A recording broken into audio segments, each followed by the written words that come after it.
नमस्कार मित्रों, कमला क्लासेस में आप लोगों का स्वागत है।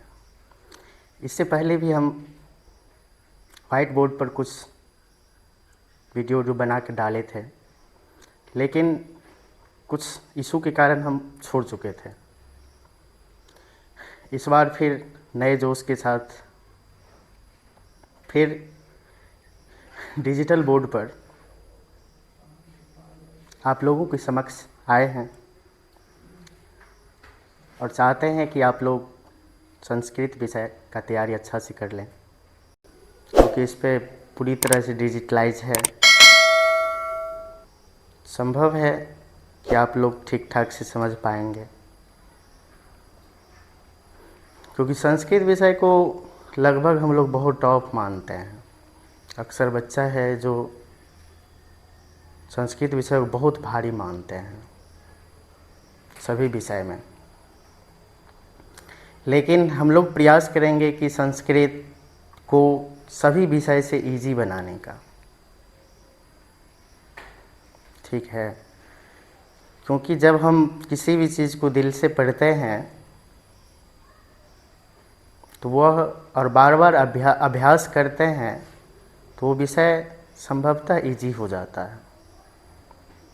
फिर बात रही संस्कृत, तो संस्कृत एक लैंग्वेज है, एक भाषा है,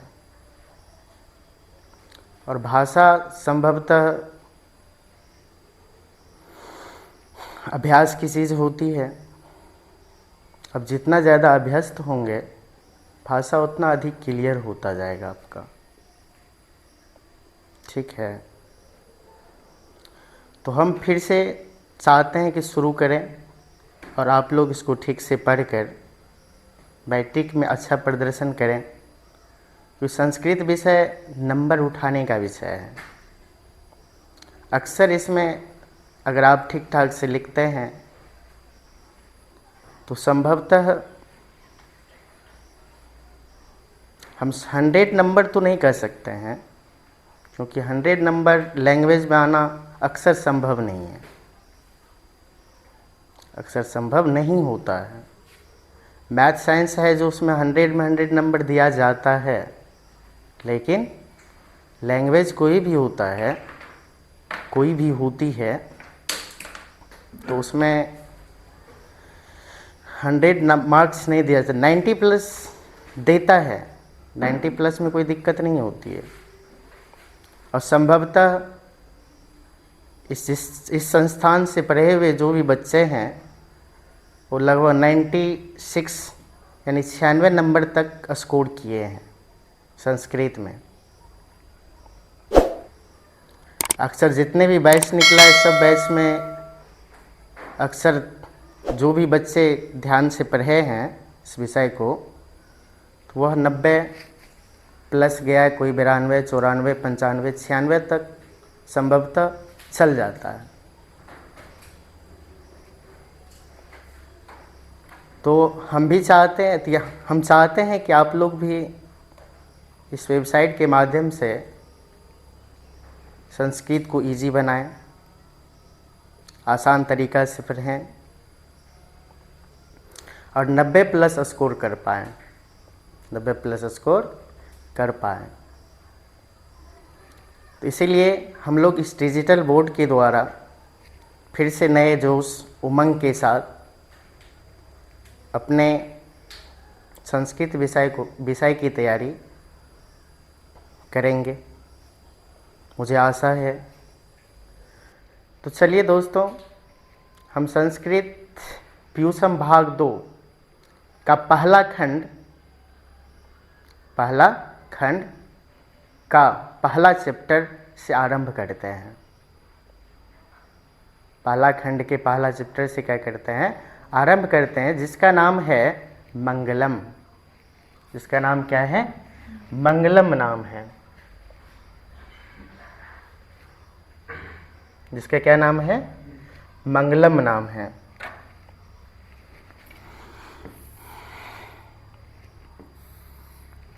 अब बोलो, इस मंगलम जो है, इस मंगलम का अर्थ क्या होता है?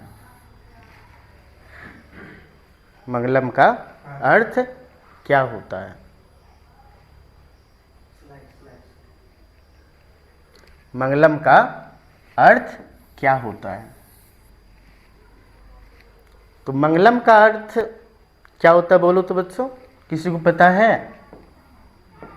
इसका अर्थ होता है शुभ या कल्याणमय। शुभ या कल्याणमय होता है, शुभ या कल्याणमय होता है। इसका आगे अर्थ भी दिया हुआ है स्लाइड के माध्यम से। जैसे मंगलम का अर्थ, मंगलम का अर्थ, मंगलम शब्द का अर्थ क्या होता है? मंगलम शब्द का अर्थ क्या होता है? तो अभी तुरंत बताएं। मंगलम शब्द का अर्थ शुभ या कल्याणम होता है। मंगलम शब्द का अर्थ क्या होता है? शुभ या कल्याणमय, या कल्याणम भी कह सकते हैं आप। कल्याणम होता है क्योंकि हमारी भारतीय सभ्यता और सनातन धर्म, अक्सर सनातन धर्म में जब हम कोई भी शुभ कार्य करते हैं, हम कोई भी शुभ कार्य करते हैं, तो उस समय हम पुराने रीति रिवाज, भारतीय संस्कार के अनुसार, भारतीय संस्कारों के अनुसार हम वेद मंत्र का पाठ जरूर करवाते हैं।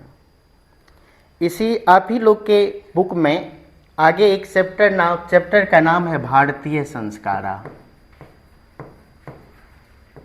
भारतीय संस्कारा।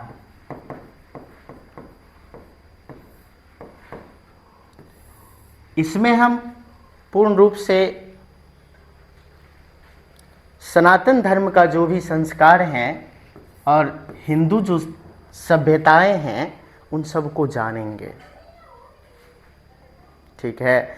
वैसे फिलहाल हम एक बात बता देना चाहता हूँ कि जब हम कोई भी शुभ कार्य करते हैं तो शुभ कार्य करने से पूर्व हम वेद मंत्र का पाठ जरूर करवाते हैं अपने यहाँ पंडित को बुला करके, चाहे शादी हो, श्राद्ध हो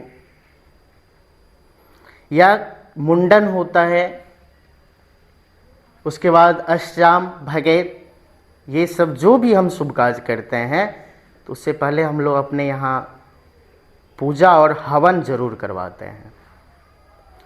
उसी प्रकार इस बुक में जब शुरू किया है तो प्रथम चैप्टर का नाम दिया है मंगलम, ताकि सब कुछ क्या हो, शुभ ढंग से आगे चले, शुभ ढंग से आगे चलता है। इसीलिए यहाँ पे इसका अर्थ होता है शुभ या कल्याणमय, क्योंकि हमारी भारतीय सभ्यता में किसी भी मंगल कार्य करने से पूर्व, पूर्व यानी पहले, पूर्व का मतलब क्या होता है? पहले। पूर्व का मतलब क्या होता है? पहले। मंगल ध्वनि, मंगल ध्वनि या मंगल मंत्र का शुभ उच्चारण की जाती है। मंगल मंत्र की शुभ उच्चारण की जाती है, मंगल मंत्र की शुभ उच्चारण की जाती है।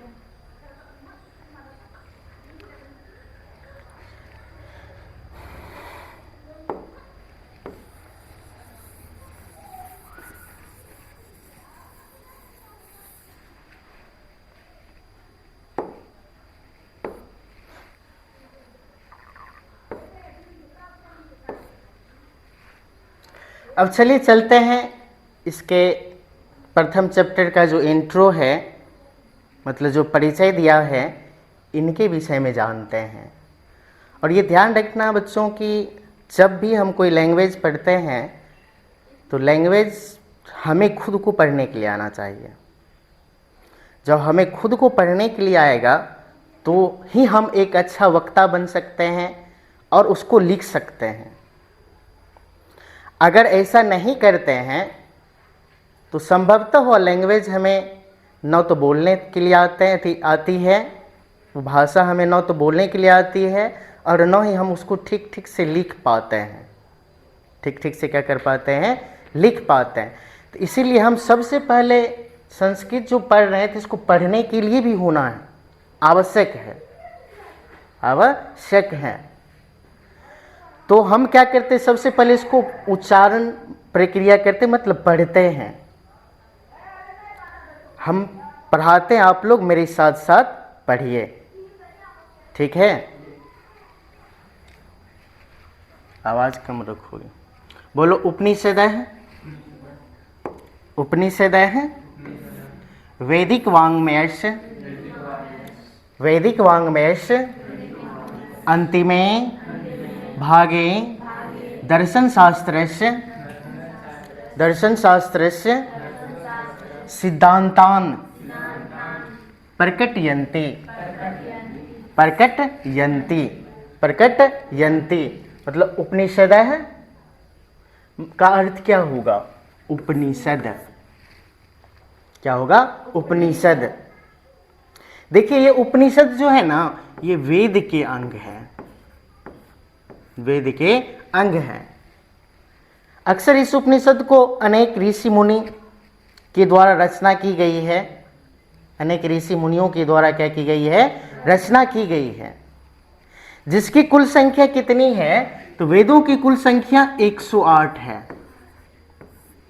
वेदों की कुल संख्या कितनी है, 108 है। उन्हीं 108 में एक वैदिक वाङ्मय उपनिषद है। यानी कह सकते हैं वाङ्मय का अर्थ तो वैसे साहित्य होता है, साहित्य होता है, और लेकिन ये वैदिक जो है ये उपनिषद है। वैदिक क्या है, उपनिषद है। तो उपनिषद वैदिक, वाङ्मयस्य मतलब क्या बताया अभी, साहित्य। वाङ्मयस्य का अर्थ क्या बताएं, साहित्य। उपनिषद वैदिक साहित्य। इसमें क्या लग गया बेटा, लास्ट में अस्य लग गया। क्या लग गया, अस्य। अस्य मतलब जब हम संस्कृत व्याकरण में लकार पढ़ेंगे और उसी में लकार के साथ साथ कारक आता है, यानी विभक्ति। क्या आता है, विभक्ति। ये षष्ठी विभक्ति, हिंदी में इसको हम संबंध कारक कहते हैं। संस्कृत में षष्ठी विभक्ति को हिंदी में क्या कहते हैं, संबंध कारक। और संबंध कारक का मतलब क्या होता है, विभक्ति चिन्ह क्या है, का के की, का के की। इस वाक्य के अनुसार हम का या के या की लगा सकते हैं। तो उपनिषद वैदिक साहित्य के अंतिमे, इसमें क्या लग गया, लास्ट में ए लग गया। इस षष्ठी विभक्ति एक वचन का रूप लग गया, नहीं षष्ठी नहीं, सॉरी षष्ठी नहीं, सप्तमी विभक्ति एक वचन का रूप लग गया। मतलब एक वचन, षष्ठी विभक्ति एक वचन मतलब, सप्तमी विभक्ति एक वचन मतलब क्या, अधिकरण कारक। अधिकरण कारक मतलब सप्तमी विभक्ति। क्या, सप्तमी विभक्ति का विभक्ति चिन्ह है में या पर, में या पर।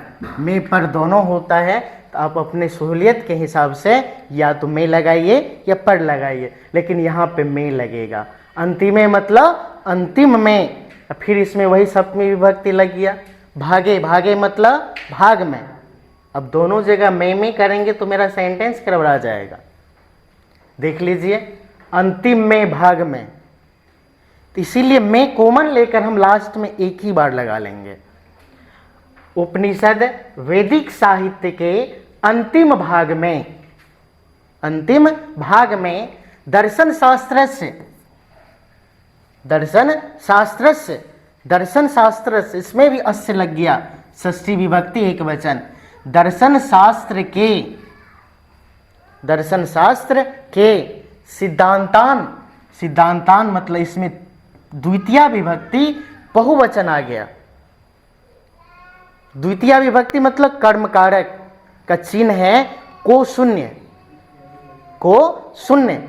इसमें को लग जाएगा, सिद्धांतों को, सिद्धांतों को क्या आ जाएगा, सिद्धांतों को। तो उपनिषद वैदिक साहित्य के अंतिम भाग में दर्शन शास्त्र की सिद्धांतों को प्रकटयन्ति मतलब प्रकट करते हैं या प्रकट कर रही हैं, प्रकट करते हैं या प्रकट कर रही है, प्रकट करते हैं या प्रकट कर रही है। तो इसका पूरा अर्थ समझ लीजिए एक साथ। उपनिषद वैदिक साहित्य के अंतिम भाग में दर्शन शास्त्र की सिद्धांतों को प्रकट करती हैं, प्रकट करती हैं या प्रकट कर रही हैं, प्रकट करती हैं या प्रकट कर रही हैं। इससे कुछ ऑब्जेक्टिव निकलेगा जो इम्पोर्टेंट है हमारे लिए।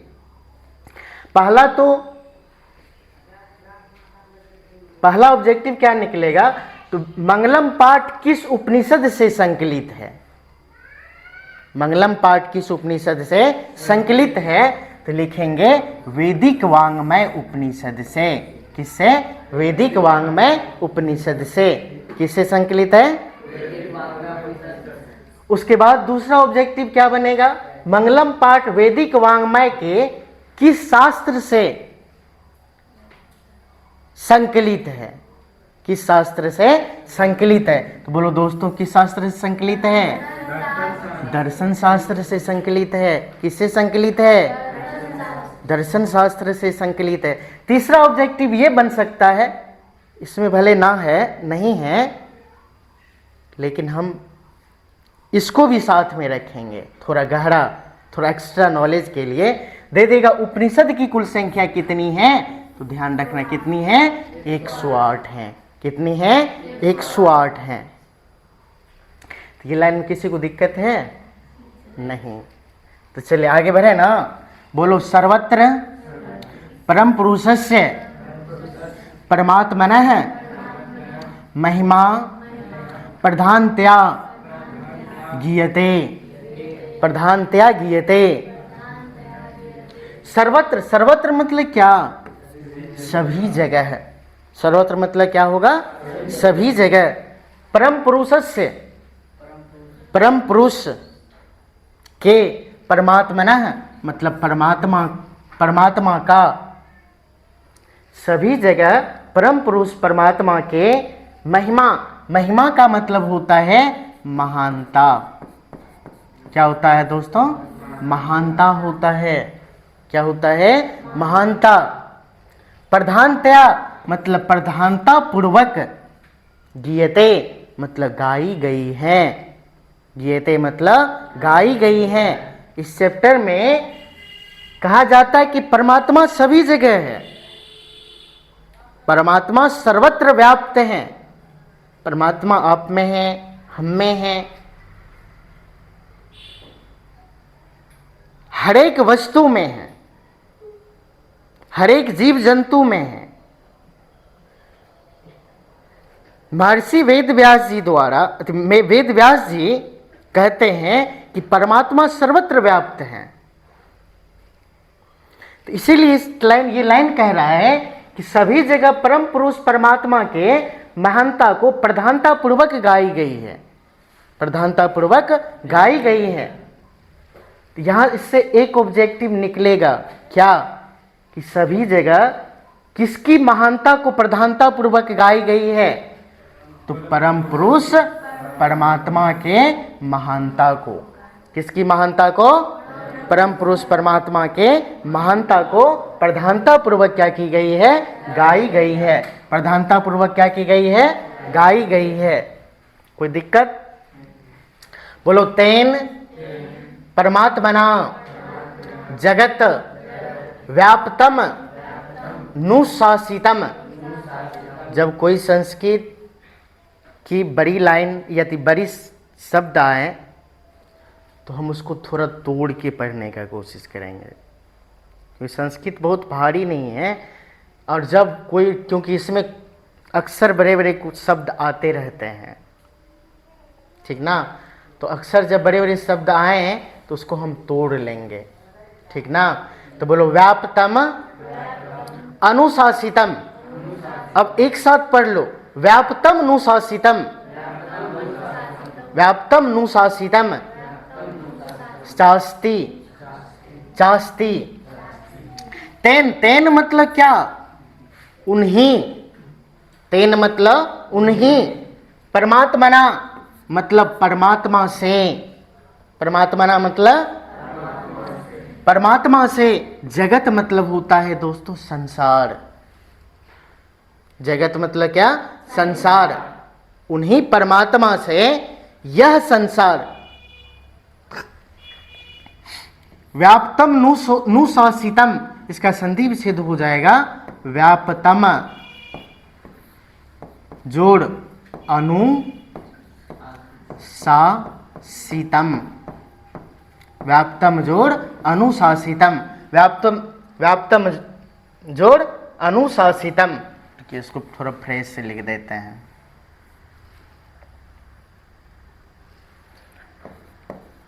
व्याप्तम जोड़ अनुशासितम,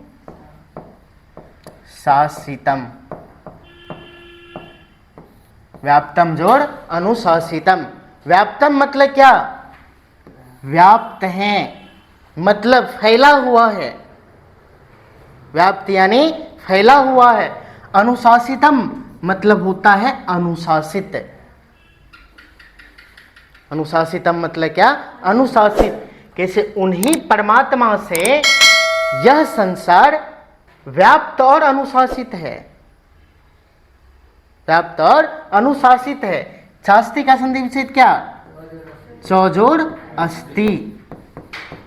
चौजोड़ क्या होता है? अस्थि। चौ का प्रयोग संस्कृत में एक शब्द बाद, और जब इसका हम हिंदी में प्रयोग करने लगेंगे तो इनसे चौ का प्रयोग एक शब्द बाद होगा। जहां चौ होगा ना, उस चौ का प्रयोग हिंदी में एक शब्द पहले करेंगे, संस्कृत में एक शब्द बाद, और जहां और लगा रहेगा उससे एक शब्द बाद हम चौ का प्रयोग करेंगे। लेकिन हिंदी में उससे जहां चौ रहेगा उससे एक शब्द पहले और का प्रयोग करेंगे। तो इसीलिए उन्हीं परमात्मा से यह संसार व्याप्त और अनुशासित हैं। क्यों ऐसा? क्यों महर्षि वेदव्यास जी क्यों कहा ऐसा? क्योंकि जब प्राचीन काल के जो ऋषि मुनि थे वो त्रिकालदर्शी हुआ करते थे, त्रिकालदर्शी हुआ करते थे, और वे इस काल को देखते हुए कि एक समय ऐसा आएगा कि संसार में लोग किसी भी चीज से नहीं डरेगा। अक्सर केवल डरेगा तो किससे? तो एक ईश्वर से।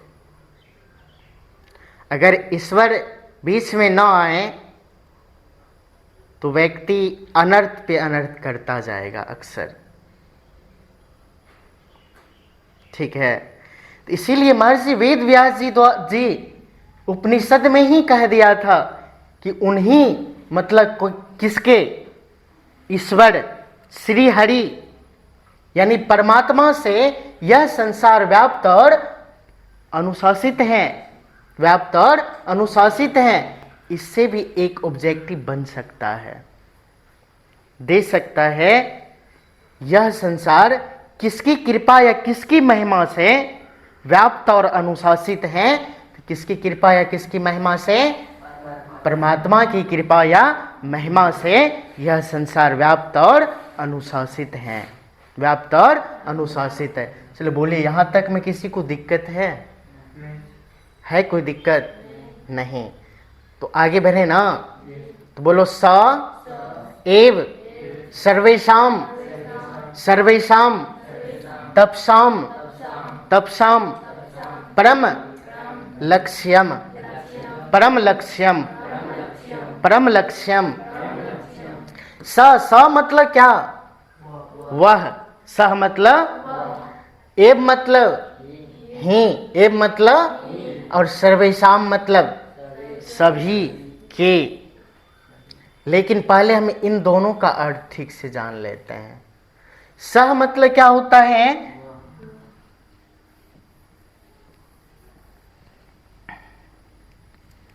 वह होता है। एव मतलब क्या होता है? ही। जब ये दोनों शब्द आपस में मिल जाएगा तो एक नया शब्द बनेगा, एक नया शब्द बनेगा वही। क्या बन जाएगा? वही। क्या बन जाएगा? वही बन जाएगा। सर्वेशाम मतलब सभी के, तपसाम मतलब हो जाएगा तपस्वियों के। तपसाम मतलब क्या हो जाएगा? तपस्वियों के। कैसे? वही सभी तपस्वियों के। परम मतलब सबसे बड़ा। परम का मतलब क्या? सबसे बड़ा। लक्ष्यम मतलब लक्ष्य है। वही सभी तपस्वियों का सबसे बड़ा क्या है? लक्ष्य है। इस लाइन का अर्थ समझ में आ गया? कोई दिक्कत नहीं। बोलो, अस्मिन पाठे परमात्परा परमात्मपरा उपनिषदाम पद्यात्मकाः पद्यात्मकाः पंच पंच मंत्राः मंत्राः संकलिताः सन्ति संकलिताः सन्ति। मतलब अस्मिन् पाठे परमात्मपरा उपनिषदाम पद्यात्मकाः पंच मंत्राः संकलिताः सन्ति संकलिताः सन्ति। अस्मिन् मतलब क्या? अस्मिन् का मतलब होता है इसमें। पाठे, फिर देख ली सप्तमी विभक्ति एक वचन आ गया। पाठे मतलब पाठ में। अब इसमें और इसमें भी में लगा है, इसमें भी में लगा है। फिर वही पहले जैसे कॉमन ले लेते हैं। इस पाठ में, इस पाठ में परमात्मना अति परमात्मा पड़ा, परमात्मा के लिए, परमात्मा के लिए। उपनिषदाम मतलब उपनिषद से, उपनिषदाम मतलब उपनिषद से, उपनिषदाम मतलब पद्यात्मका मतलब पद के रूप में, पद के रूप में, पद के रूप में। पंच, पंच मतलब क्या? पांच। पंच मतलब क्या? पांच। मंत्राह मतलब होता है मंत्र। मंत्राह मतलब, या आप इसको श्लोक भी कह सकते हैं। संकलिता मतलब होता है संकलित, या संति मतलब हैं। संकलित मतलब हैं। कैसे? इस पाठ में उन्हीं परमात्मा के लिए उपनिषद से, किस उपनिषद से? वैदिक वाङ्मय। किस उपनिषद से?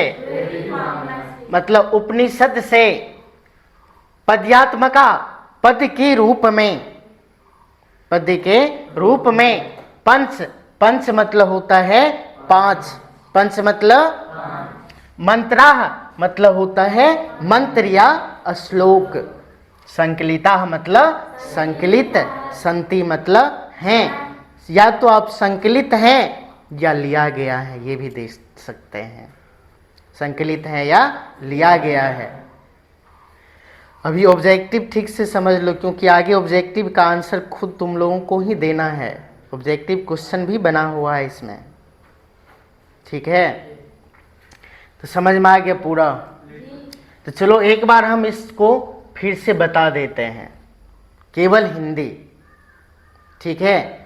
कि उपनिषद वैदिक साहित्य के अंतिम भाग में दर्शन शास्त्र की सिद्धांतों को प्रकट करती हैं या प्रकट कर रही हैं।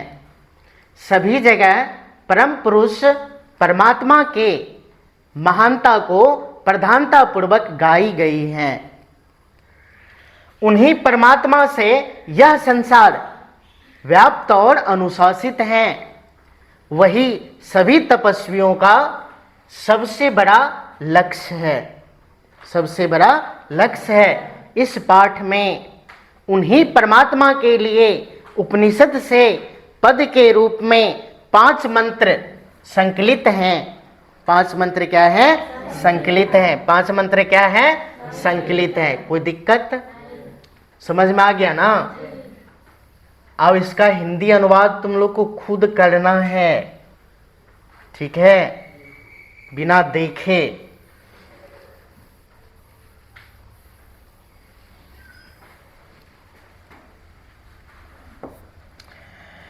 इसका हिंदी व्याख्या दिया हुआ है, जो पढ़ाए हैं उसका हिंदी व्याख्या है ये।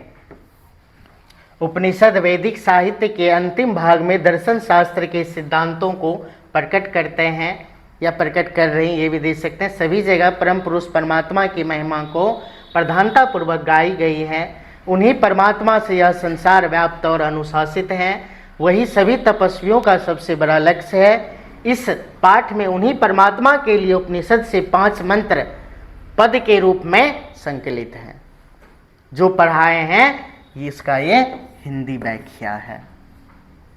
ठीक है दोस्तों, अगर आपको समझ में ना आए तो आप हेल्प के लिए इसको देख सकते हैं। नहीं, ज़्यादा ज़रूरत है इनसे थोड़ा फास्ट और पढ़ना है, इसका हमको संधि विच्छेद मिले, शब्दार्थ मिले, तो आप ये नीचे एक वेबसाइट दिया हुआ है kamlaclasses.com, आप इस पर जाएंगे तो आपको इसका पूर्ण व्याख्या मिलेगा, सब कुछ का। संधि विच्छेद है, शब्दार्थ है, हिंदी व्याख्या है, ऑब्जेक्टिव है, मतलब परीक्षा से संबंधित जो कुछ भी आपको पूछेगा वो सब कुछ का विश्लेषण, व्याख्या इसमें किया हुआ है। आप जाकर पढ़ सकते हैं। चलिए आगे बढ़ते हैं, तब इससे संबंधित ऑब्जेक्टिव जानते हैं। चलिए बोलिए, प्यूसम भाग 2 में संकलित प्रथम सर्ग या पाठ का क्या नाम है? सर्ग का मतलब होता है पाठ। सर्ग का मतलब क्या होता है? पाठ। तो प्यूसम भाग 2 में संकलित प्रथम सर्ग का क्या नाम है? बताइए, क्या नाम है? मंगलम नाम है। क्या नाम है? मंगलम नाम है। क्या नाम है? मंगलम नाम है। क्या नाम है? मंगलम। अब आगे बढ़ते हैं, दूसरा क्वेश्चन बोलो, मंगलम शब्द का अर्थ क्या होता है? मंगलम शब्द का अर्थ क्या होता है? क्योंकि दोस्तों आप लोग को इससे पहले हम बताए हैं सब, इसका सब ऑब्जेक्टिव अर्थ सब, तो आप लोग पहले बोलिए, उसके बाद हम बता देंगे। तब मंगलम शब्द का अर्थ क्या होता है? शुभ या कल्याणमय या सर्व कल्याणमय, सर्व कल्याणमय भी कह सकते हैं। देख लीजिए क्या आंसर है, इसका आंसर है सर्व कल्याणमय, सर्व कल्याणमय। अब तीसरी का बोलो, मंगलम पाठ, मंगलम पाठ किससे लिया गया है? बोलिए, उपनिषद से। किससे लिया गया है? वैदिक मंगलम पाठ किससे लिया गया है? उपनिषद से लिया गया है। किससे लिया गया है? उपनिषद से लिया गया है। चौथा क्वेश्चन बोलो, ऑब्जेक्टिव, उपनिषद की कुल संख्या कितनी? अभी बताएं तुरंत, कितनी है? उपनिषद की कुल संख्या कितनी है? 108 है। उपनिषद की कुल संख्या कितनी है? 108 है। कितनी है?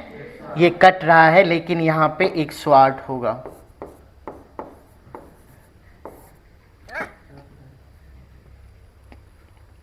कितना होगा? 108। और कुछ ऑब्जेक्टिव देख लेते हैं क्या सब है। बोलो, मंगलम पाठ किस उपनिषद से लिया गया है? मंगलम पाठ किस उपनिषद से लिया गया है? तो वैदिक वांग्मय उपनिषद से। किससे लिया गया है? चलो देखते हैं क्या है इसका आंसर। क्या है आंसर? वैदिक वांग्मय उपनिषद से। किससे लिया गया है? मंगलम पाठ किस उपनिषद से लिया गया है? वैदिक वांग्मय उपनिषद से लिया गया है। अब बोलो आगे का क्वेश्चन बोलो, मंगलम पाठ के रचनाकार कौन हैं? मंगलम पाठ के रचनाकार कौन हैं? बोलो कौन है?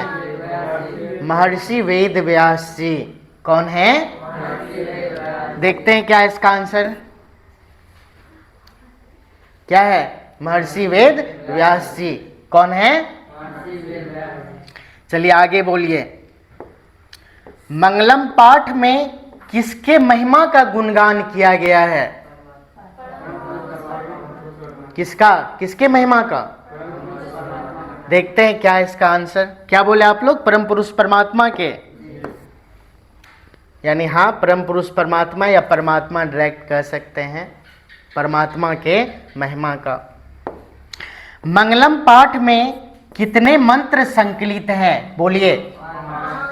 ये क्वेश्चन ज्यादा भी है, इसको याद रखना है।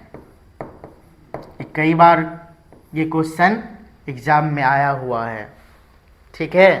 तो मंगलम पाठ किस में कितने मंत्र संकलित हैं? इसका आंसर होगा 5 मंत्र क्या है? संकलित है। कितने मंत्र संकलित हैं? 5 मंत्र संकलित हैं। कोई दिक्कत? तो चलिए चलते हैं अब अगले।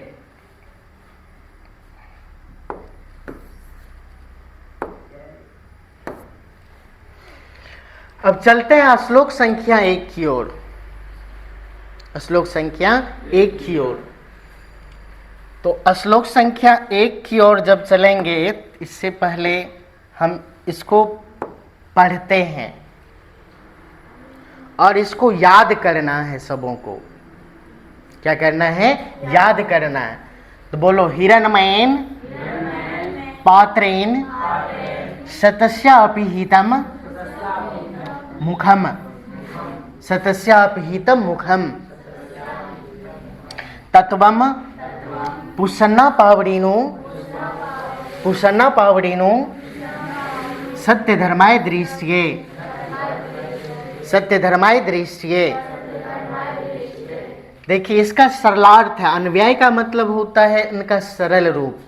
जो श्लोक दिया हुआ रहता है उसका सरल रूप होता है अन्वय, ठीक है।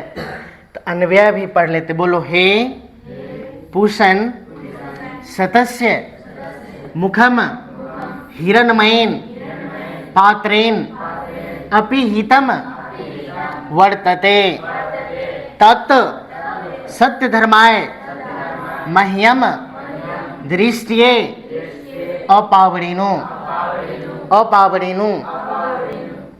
चलिए सबसे पहले हम इसका अर्थ देख लेते हैं, पहले श्लोक के द्वारा, उसके बाद अन्वय के द्वारा हम इसका अर्थ जानेंगे। इसका अन्वय के द्वारा क्या करेंगे? इसका अर्थ जान लेंगे, फिर उसका विश्लेषण जानेंगे, व्याख्या, ठीक है। देखिए, हिरण्मयेन, हिरण्मयेन का अर्थ क्या होता है? इसमें देखिए तृतीया विभक्ति एन लग गया, करण कारक, यानी से या द्वारा, से या द्वारा। तो हिरण्मयेन का मतलब होता है स्वर्ण, स्वर्ण सा, स्वर्ण सा से सोने, स्वर्ण सा यानी नहीं,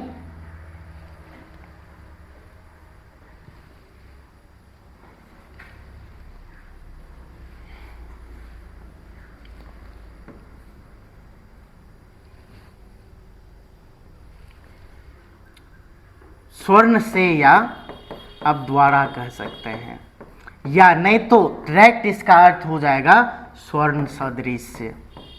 स्वर्ण सदृश्य भी दे सकते हैं इसका अर्थ। सदृश्य का मतलब होता है के समान, के समान। सदृश्य का मतलब क्या हो जाता है? के समान। तो हिरण्मयेन मतलब स्वर्ण सदृश्य।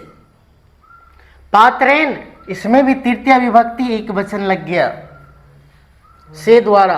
पात्रेण मतलब पात्र से या पात्र के द्वारा, या पात्र नहीं कह सकते तो आवरण, पात्र मतलब पात्र कह लीजिए या आवरण कह लीजिए। पात्र से या आवरण से, पात्र से या आवरण से, पात्र से या आवरण से।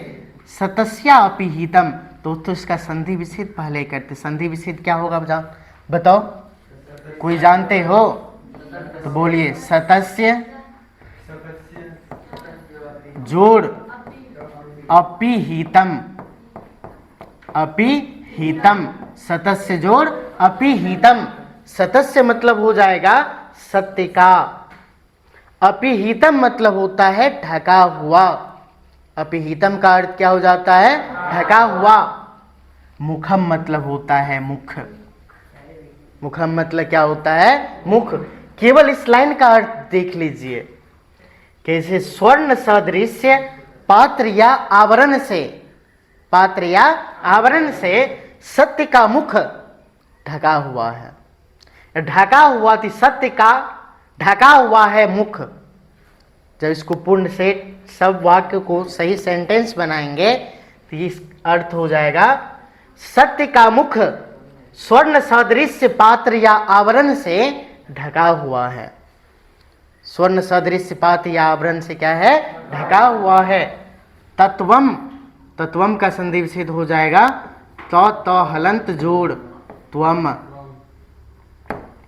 तो हलंत जोड़ त्वम। तत् मतलब हो जाएगा उस, त्वम मतलब तुम संबोधन हुआ है ईश्वर के लिए। तुम का संबोधन किसके लिए हुआ है? ईश्वर के लिए। पुसन्ना पावरीनु, इसका संधि विच्छेद हो जाएगा पूसन जोड़ अपावरीनु, पूसन जोड़ अपावरीनु, पूसन जोड़ अपावरीनु। पूसन मतलब क्या? भगवान सूर्य को संबोधित किया है पूसन नाम से। पूसन के नाम से भगवान सूर्य को क्या की जा रही है? यहाँ पे संबोधित की जा रही है। अपावरीनु का मतलब होता है हटा दें। सत्य धर्माय, सत्य धर्माय का अर्थ होता है सत्य धर्मवानों, सत्य धर्मवानों के लिए।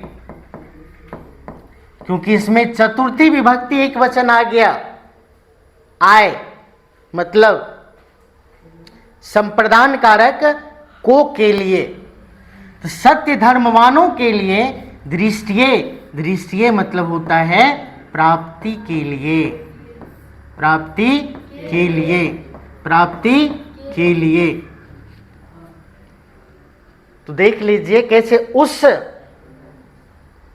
क्या उस मतलब ईश्वर से कह रहा है उस सत्य धर्मानों की प्राप्ति के लिए, सत्य धर्मानों की प्राप्ति के लिए उसे हटा दें, या उसे सत्य धर्मानों की प्राप्ति के लिए हटा दें। इस लाइन का अर्थ हो जाएगा उसे सत्य धर्मवानों के लिए, यानी सत्य धर्मानों की प्राप्ति के लिए, सत्य धर्मानों की प्राप्ति के लिए। अपावरीनु मतलब हटा दें। और ये पोषण शब्द का प्रयोग पहले करेंगे, शुरू में ही करेंगे, क्योंकि यह संबोधन किया जा रहा है। दोनों लाइन का अर्थ फिर से देख लीजिए, कैसे सत्य का मुख स्वर्ण सदृश्य आवरण से ढका हुआ है। इस लाइन का अर्थ होगा उसे सत्य धर्मानों की प्राप्ति के लिए, सत्य धर्मानों की प्राप्ति के लिए उसे हटा दें, सत्य धर्मानों की प्राप्ति के लिए उसे हटा दें। अब एक साथ दोनों का देख लीजिए व्याख्या। मतलब इस श्लोक में महर्षि वेद व्यास जी द्वारा भगवान सूर्य से प्रार्थना किया गया है। प्रार्थना करते हुए कहते हैं कि हे पूषण, सत्य का मुख स्वर्ण सदृश्य आवरण से ढका हुआ है, स्वर्ण सदृश्य आवरण से ढका हुआ है। अतः सत्य धर्मानों की प्राप्ति के लिए, सत्य धर्मानों की प्राप्ति के लिए उसे हटा दें, उसे क्या करें? हटा दें। समझ में आया? अगर इससे समझ में ना तो ये थोड़ा अन्वया देख लीजिए, अन्वया से भी पढ़ लीजिए। कैसे हे पूषण, सतस्य मतलब अभी बताए सत्य का, मुखम मतलब मुख, हिरणमयन मतलब स्वर्ण सदृश्य, स्वर्ण सदृश्य, पात्रेन, पात्रेन मतलब होता है पात्र से या आवरण से, अपिहितम मतलब ढका हुआ, वर्तते मतलब हैं। कैसे? हे पूषण, सत्य का मुख स्वर्णमय या स्वर्ण सदृश पात्र से ढका हुआ है।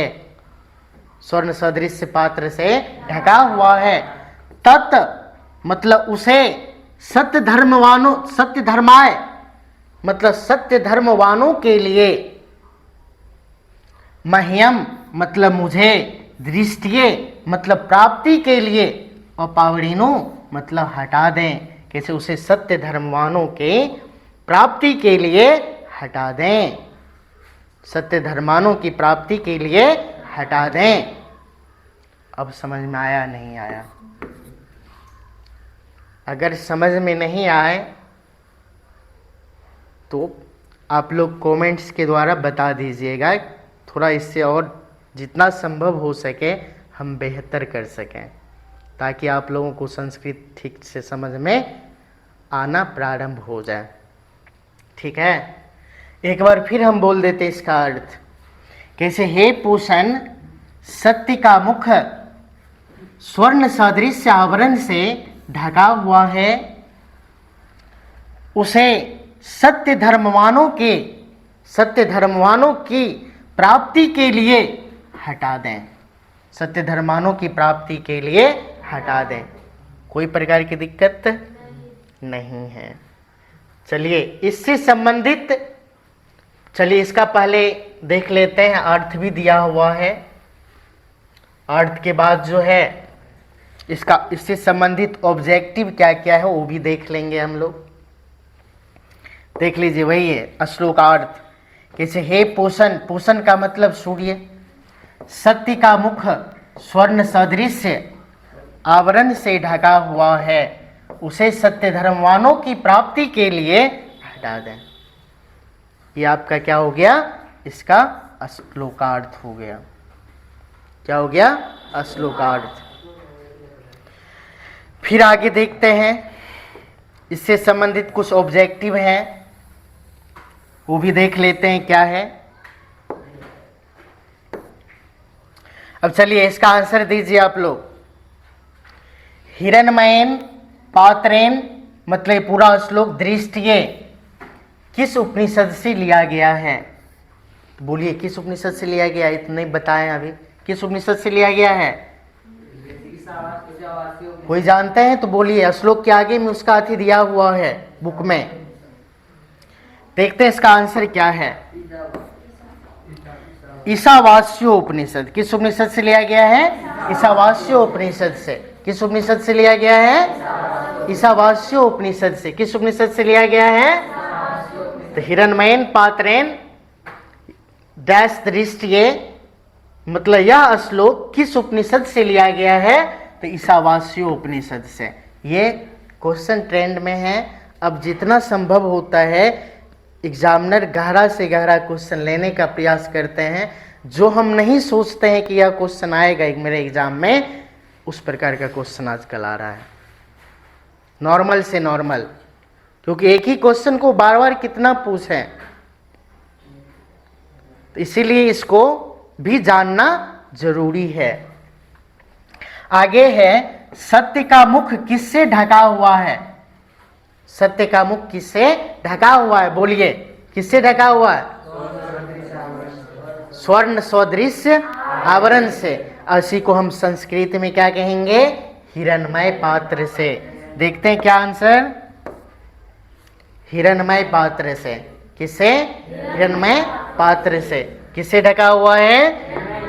किससे ढका हुआ है?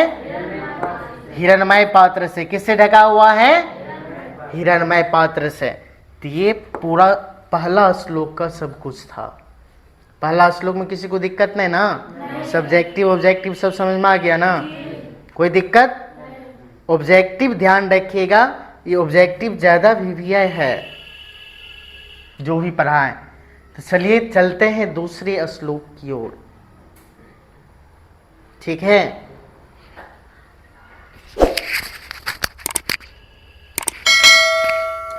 श्लोक संख्या 2। श्लोक संख्या 2। केवल मात्र 2 ही श्लोक पढ़ेंगे, ज़्यादा समय नहीं लेंगे आज। ठीक है, फिर 3 बचेगा तो उसको थोड़ा बांट करके पढ़ा लेंगे। बोलो अनोरण्यान, अनोरण्यान, महतो मह्यान, महतो मह्यान, महतो मह्यान, आत्मस्य जंतोड़ निहितो, जंतोड़ निहितो, गुहायाम, गुहायाम, अनोरण्यान, महतो मह्यान, आत्मस्य जंतोड़ निहितो गुहायाम, तम क्रतुः, तम क्रतुः पश्यति, तम क्रतु पश्यति, वित्त शोको धातु प्रसादान, धातु प्रसादान, महिमान मातमनः, मातमनः, धातु प्रसादान महिमान मातमनः, धातु प्रसादान महिमान मातमनः,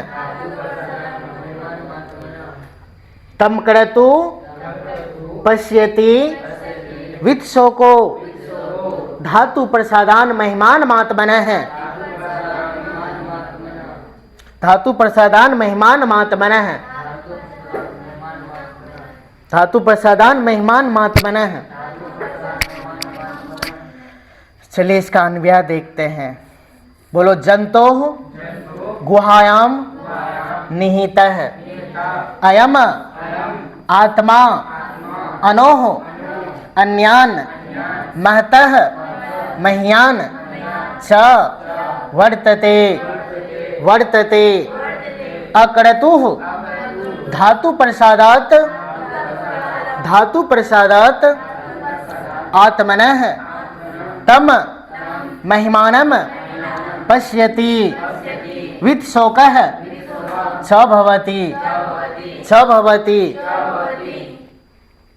तो पहले श्लोक समझते हैं, श्लोक से श्लोकार्थ, उसके बाद अन्वय देखेंगे। अनोरण्यान, अनोरण्यान का संधि विच्छेद होता है अनोह, जोड़ अन्यान, अनोह जोड़ अन्यान, अनोह जोड़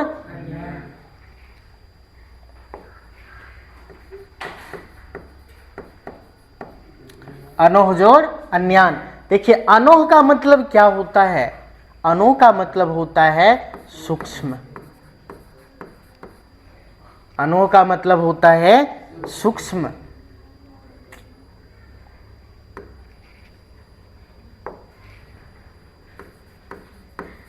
सूक्ष्म से।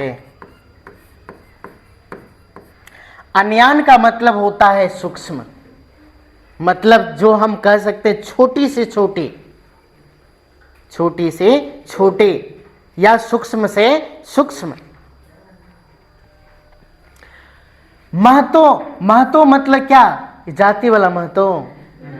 एक ट्रेंड में है जाति, फलना कौन जाति से महतो चाहिए। पहले के समय में मेहता को महतो कहा जाता था, दादा और कहते थे महतो जात चाहिए वो।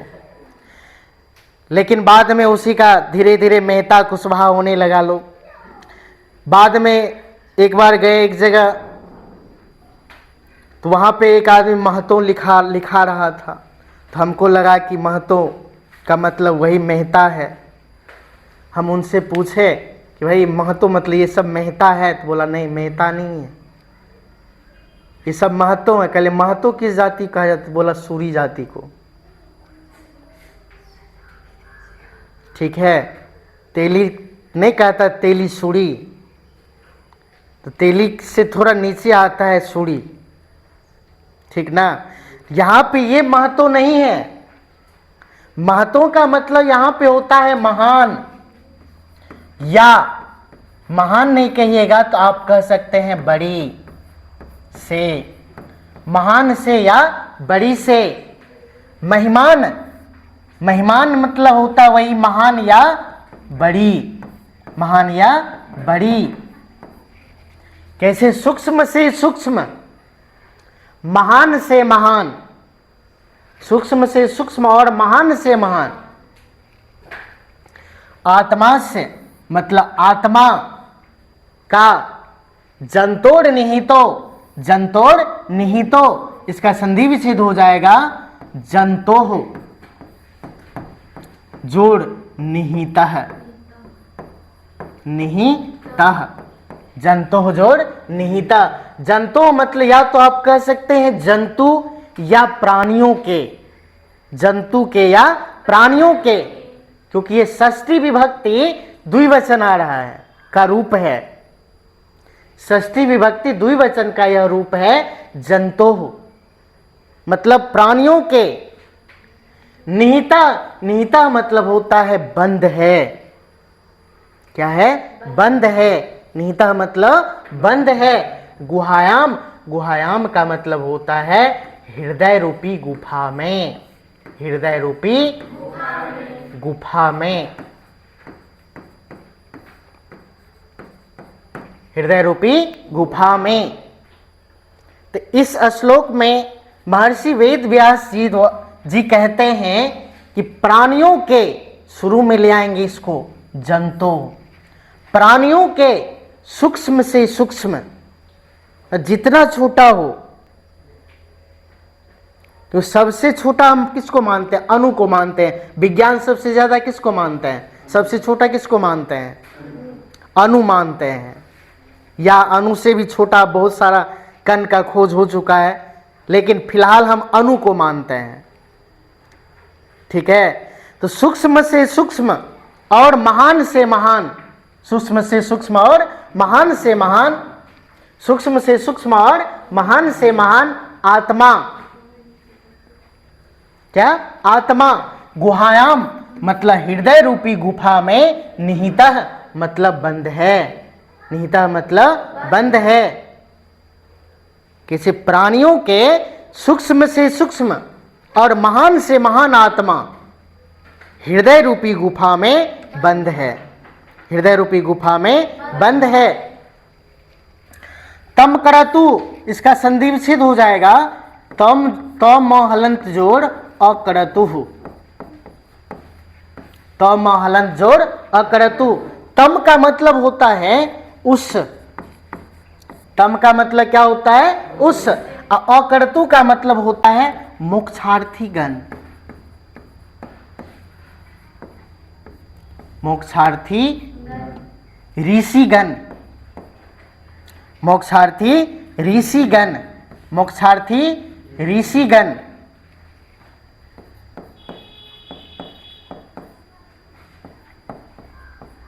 मोक्षार्थी ऋषिगण, मोक्षार्थी मतलब क्या? मोक्ष को अर्जन करने वाला।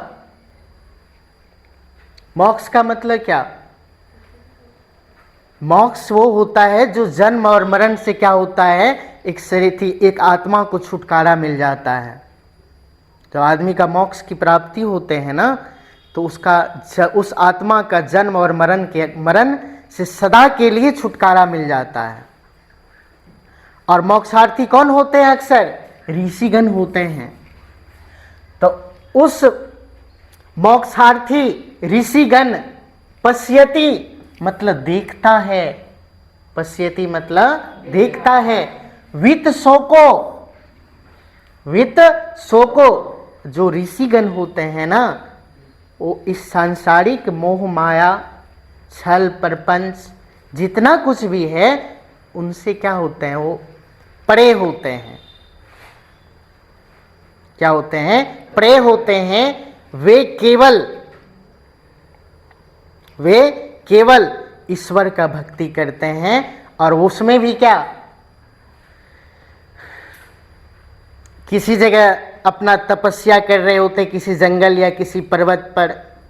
वो संसारिक जितने कुछ भी है वो सबसे परे होते हैं। और कैसे? वो देख लेते हैं। धातु प्रसादान महिमान मात्मनः है। धातु प्रसादान का अर्थ होता है इंद्रियों के प्रभाव से, इंद्रियों के प्रभाव से। अब यहाँ पे एक क्वेश्चन आ रहा है, बताओ तो इंद्रियां कितने हैं दोस्त? इंद्रियां कितने हैं? इंद्रियां 5 हैं। कितने इंद्रियां हैं? 5 कौन कौन है?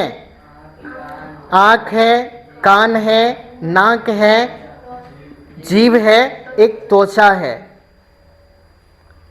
इसी 5 इंद्रियों के प्रभाव से इस संसार में लोग गलत सही कितना करते हैं। अगर ये 5 इंद्रियां अगर आदमी वश में कर लेते हैं तो समझ लीजिए कि उस आत्मा का मोक्ष निश्चिंत होता है। उस आत्मा का मोक्ष क्या होता है? निश्चिंत होता है। 5 इंद्रियां वश में होना चाहिए।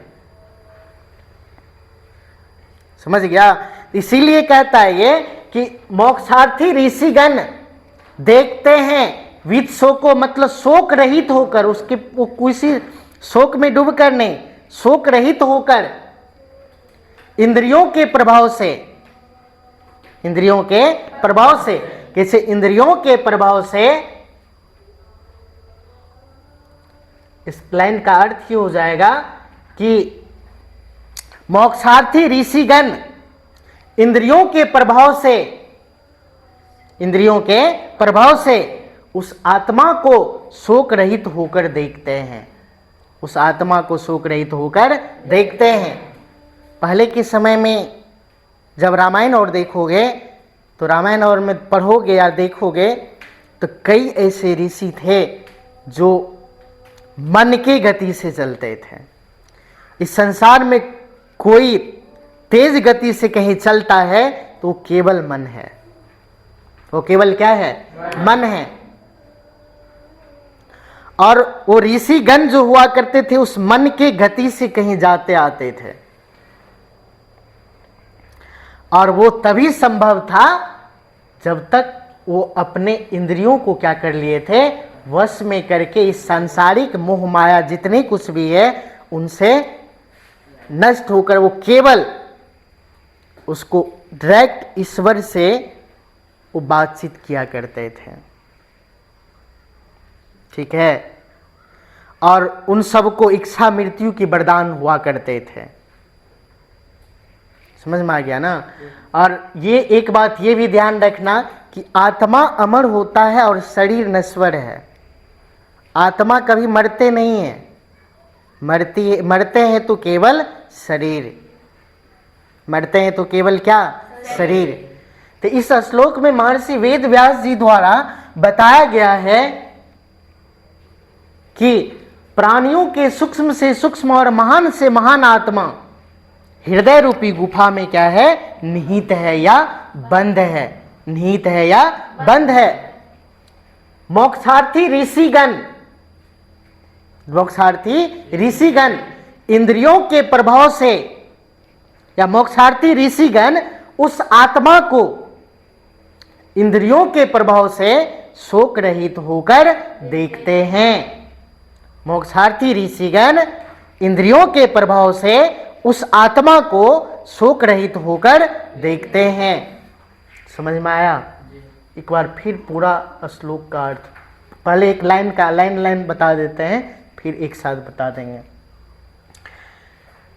जंतु पहले ले आएंगे कि प्राणियों के सूक्ष्म से सूक्ष्म और महान से महान आत्मा, महान से महान आत्मा हृदय रूपी गुफा में निहित है। हृदय रूपी गुफा में निहित है।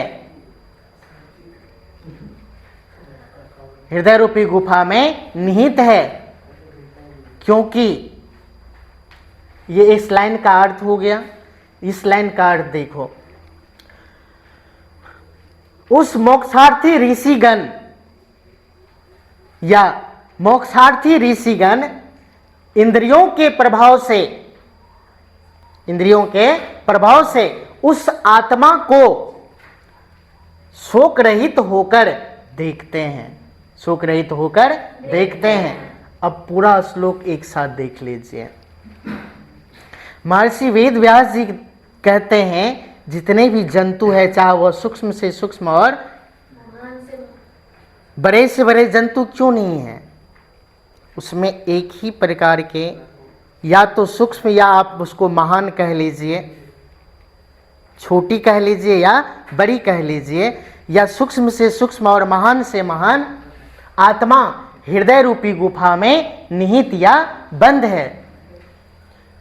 क्योंकि मोक्षार्थी ऋषिगण इंद्रियों के प्रभाव से उस आत्मा को शोक रहित होकर देखते हैं, शोक रहित होकर देखते हैं। ठीक उसी प्रकार इसमें भी उसका थोड़ा विश्लेषण करके दिया हुआ है। जंतो मतलब प्राणियों के, गुहायाम मतलब हृदय रूपी गुफा में, निहितः मतलब बंद है, अयम मतलब यह पुल्लिंग के लिए, आत्मा, अनोह मतलब क्या सूक्ष्म से, अन्यान मतलब सूक्ष्म, सूक्ष्म से सूक्ष्म, महता मतलब महान से, मह्यान मतलब महान, छ मतलब और, वर्तते मतलब हैं।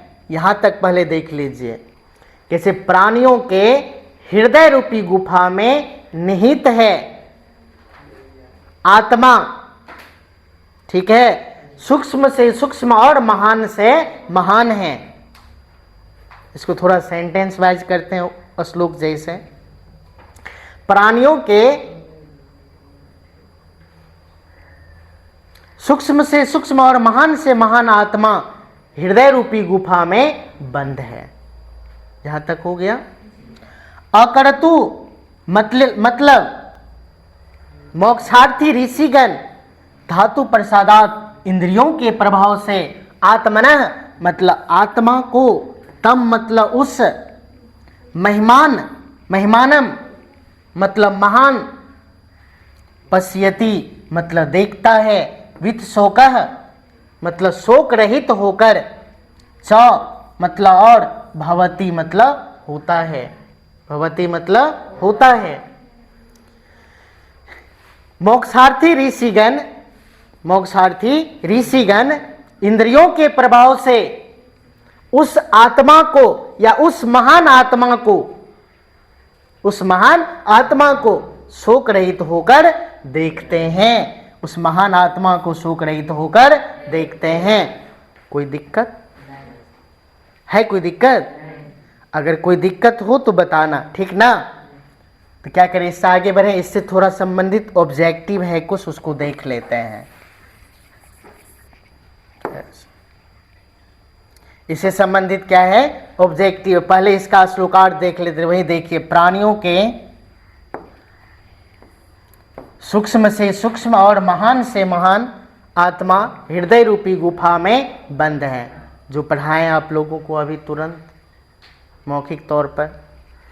इसलिए विद्वान पुरुष या मोक्षार्थी ऋषिगण भी कह सकते हैं उस श्रेष्ठ परमात्मा को या आत्मा को इंद्रियों के प्रभाव से शोक रहित होकर क्या करते हैं, देखते हैं। शोक रहित होकर क्या करते हैं, देखते हैं। कोई दिक्कत नहीं ना?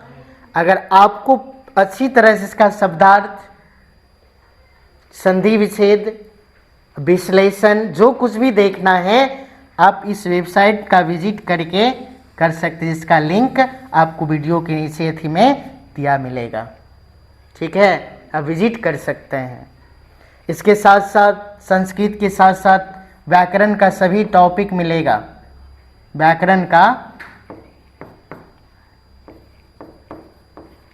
भी सभी, हिंदी व्याकरण का सभी टॉपिक क्या होगा, मिलेगा। और बहुत जल्द संस्कृत व्याकरण का भी मिलेगा उस पे।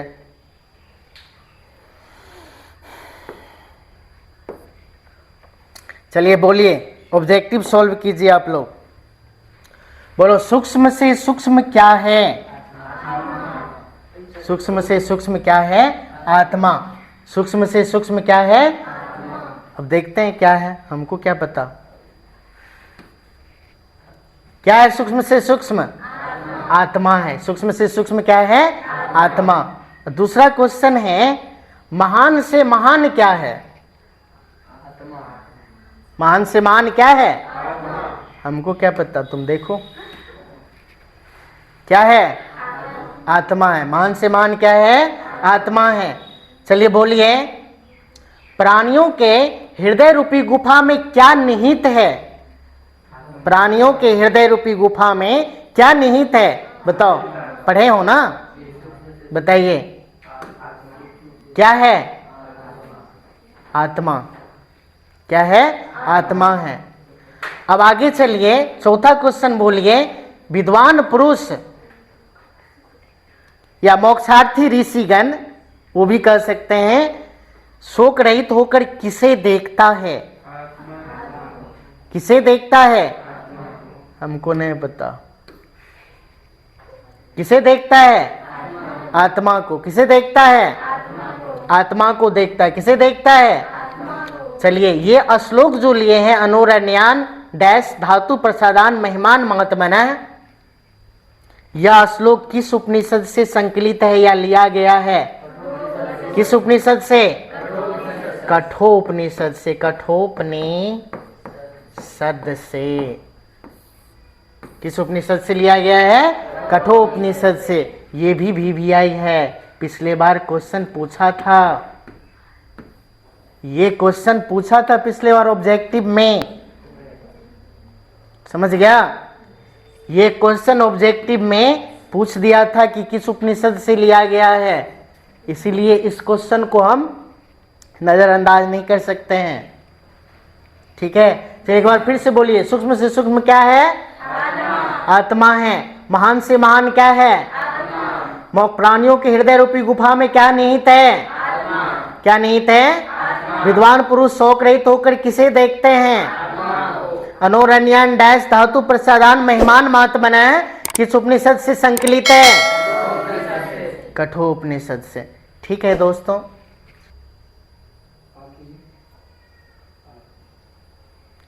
ये तो आ गया कठोपनिषद। आज के लिए 2 ही श्लोक ठीक है, पर्याप्त है। ज़्यादा मतलब फर्स्ट रोज जरूरी थी ये देना, ठीक नहीं रहेगा, ठीक ना? क्योंकि अब 3 श्लोक बचा हुआ है। 3 श्लोक है, प्रश्नोत्तर है, इसका हिंदी प्रश्नोत्तर है। ऑब्जेक्टिव क्लियर करते ही जा रहे हैं। आप लोग बैठकर घर पर मतलब दूसरे टाइम में इसका अभ्यास कीजिएगा, मतलब इसका हिंदी अनुवाद कीजिएगा और ऑब्जेक्टिव को ठीक से देख लीजिएगा। उसके बाद संधि विच्छेद और जो कुछ भी है मौखिक करने का प्रयास करेंगे। फिर अगले वीडियो में मिलते हैं, तब तक के लिए अलविदा कहें।